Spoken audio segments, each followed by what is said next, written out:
Hey, statisticians. As we prepare for the test tomorrow, remember I told you to refer to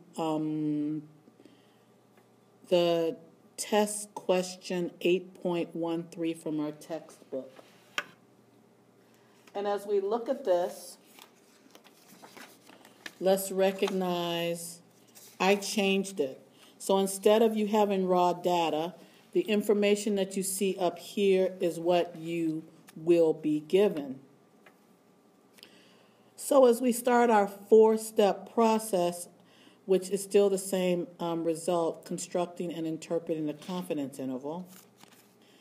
Here, we know that this is a one-sample t-interval for mu, where mu is the true mean of the bacteria in milliliters in this raw milk that is received at this specific factory.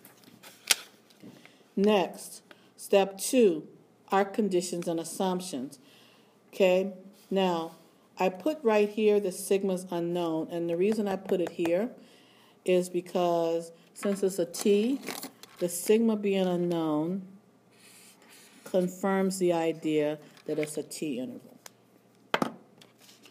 Okay, now I can talk about step 2. Step 2, yes, they said it's a random. Yes, I can spell.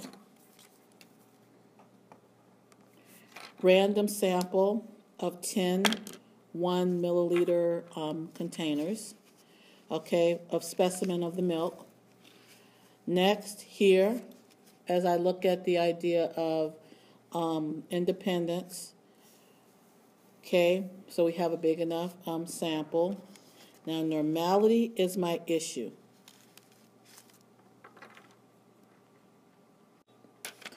Okay, I need to use a box plot. Why? Because you are given at the top what? The 5-number summary. So I have to construct a box plot, and then when I construct the box plot, I will see that it is approximately skewed. I also use the idea of the mean versus the median to help me with the skewness. Is it going to be drawn on the scale? Absolutely not.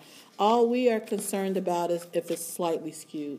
And yes, it is slightly skewed, and that's okay. We can still use the t distribution. It's not approximately normal, so z is out for 2 reasons. Never was given sigma, remember? So yes, it's slightly skewed. Look at this data right here.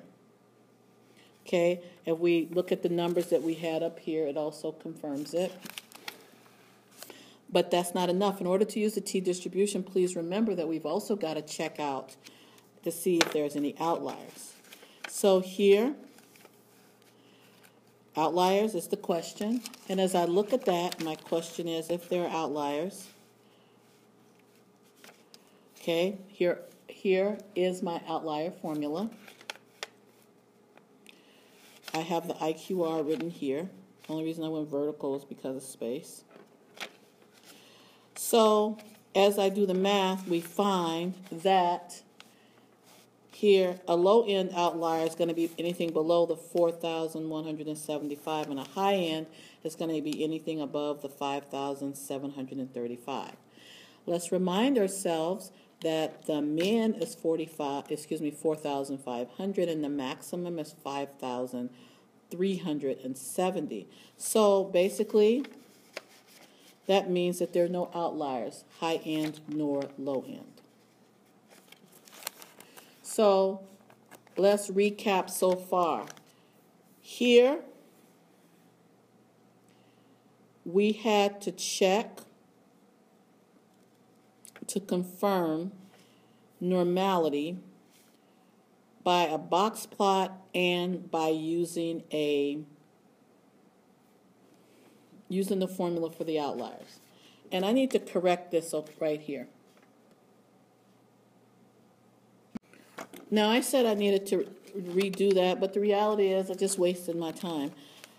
The whole premise behind this normality is that it is okay to use the t distribution because it's really not approximately normal. It is slightly skewed, but I can use the t distribution because of these criteria. Slightly skewed, okay, not a problem, because there are no outliers, so I'm going to use a different distribution. That works together. Now, as I look at this entire part of part 2, because it is an SRS, because it is independent, and because we've established this norm that is approximately normal, that I can use the T distribution, I should say, that means I can proceed with my confidence interval.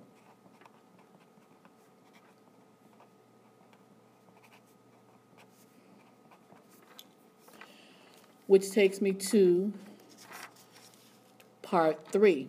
Now the easier part. Remember, ladies and gentlemen, this is a T interval. Let me take a moment to write down my naked formula. And I just take an information and crank it in. Remember, the T star came from a level C of 90 with a degree of freedom of 9. And here is my confidence interval. And then, finally, as we wrap this up, what our statement is. 90% confident that the true mean number of bacteria in the raw milk received at this factory is between this and this milliliters. Raw milk. This is why you don't drink it, because it could give you intestinal bacteria. Okay, so tomorrow, guys, we're just going to be doing the free response portion. So if you're watching this, you know, and if they people that didn't, they'll figure it out later throughout the day, right? Have a good one as you continue to study.